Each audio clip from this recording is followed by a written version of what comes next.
ఎవరు ఎన్ని చెప్పినా ఇనకండ్రి. బస్సు ఉచితం వచ్చింది, సన్నబియ్యం వచ్చినాయి, 200 యూనిట్ల కరెంట్ వచ్చింది, 500 రూపాయల సిలిండర్ వచ్చింది, 70,000 ఉద్యోగాలు వచ్చినాయి, సిటీలో పనులు జరుగుతున్నాయి. ఆయల్లో ఓ దగ్గర గ్రామ పంచాయతీ, ఒక దగ్గర మున్సిపాలిటీ, ఓ దగ్గర మున్సిపల్ కార్పొరేషన్, ఓ దగ్గర జిహెచ్ఎంసీ. మా కూన శ్రీశైలం గౌడు బాధ కాదు. ఇట్లా తిరిగితే గ్రామ పంచాయతీ సర్పంచ్తో మాట్లాడాలి, అట్లా తిరిగితే మున్సిపల్ ఆయనతో మాట్లాడాలి, ఇటు తిరిగితే జవహర్ నగర్ మున్సిపల్ కార్పొరేషన్తో మాట్లాడాలి, లేకపోతే జిహెచ్ఎంసీ కమిషనర్తో మాట్లాడాలి. ఇన్ని రకాలుగా మాట్లాడాలంటే నాయకుడికి అర్థమయ్యే లోపలే 5 ఏళ్ళు అయిపోతుంది.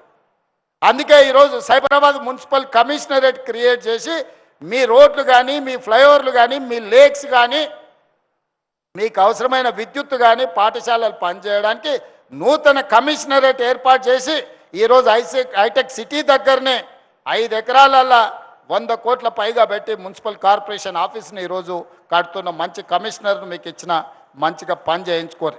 మా గాంధీ గతంలో ఊకే సతాయిస్తాడు నన్ను, అన్నా నీళ్ళు వస్తలేవు, మోరి పోతలేదు, రోడ్ అయితే లేదు, ఇదైతే లేదు, అదైతే లేదని.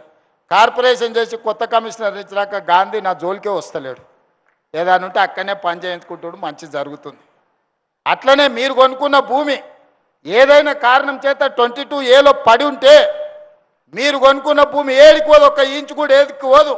నేను ఇస్తున్న జమనాత్ ఇస్తున్నా, మీకు భరోసా ఇస్తున్నా. మీ భూమి మీకు అధికారులతో మాట్లాడి మీరు రిజిస్ట్రేషన్లు చేసుకున్నట్టు అన్ని ఆదేశాలు ఇస్తా.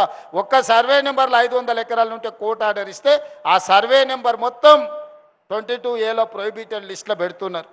అందుకే బై నెంబర్లు ఇచ్చి కేసున్న 2 ఎకరాలు, 4 ఎకరాలు, 5 ఎకరాలు ఉంటే, కోర్టు ఆదేశాలు ఉంటే, ప్రభుత్వ భూమి ఉంటే వాటిని పక్కన పెట్టి మిగతాయి మీరు కొనుక్కున్న భూములు, మీరు కట్టుకున్న ఇండ్ల భూములు రిజిస్ట్రేషన్ అయ్యేటట్టు 100% మీకు మంచి జరిగేటట్టు చేస్తా. ఎవరు ఆందోళన చెందాల్సిన పని లేదు. కొంతమంది కోర్టులు పెట్టి సోషల్ మీడియాలో పెడుతురు.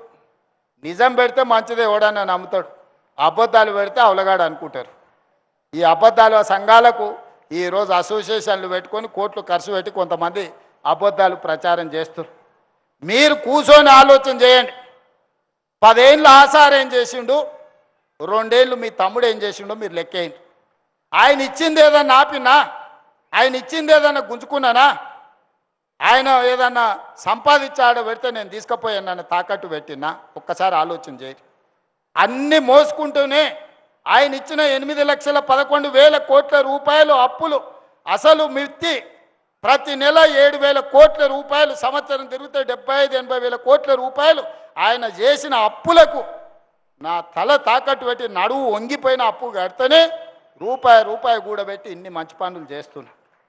నాకు వయసు ఉంది, ఓపిక ఉంది, మీకోసం పని చేయాలన్న సంకల్పం ఉంది.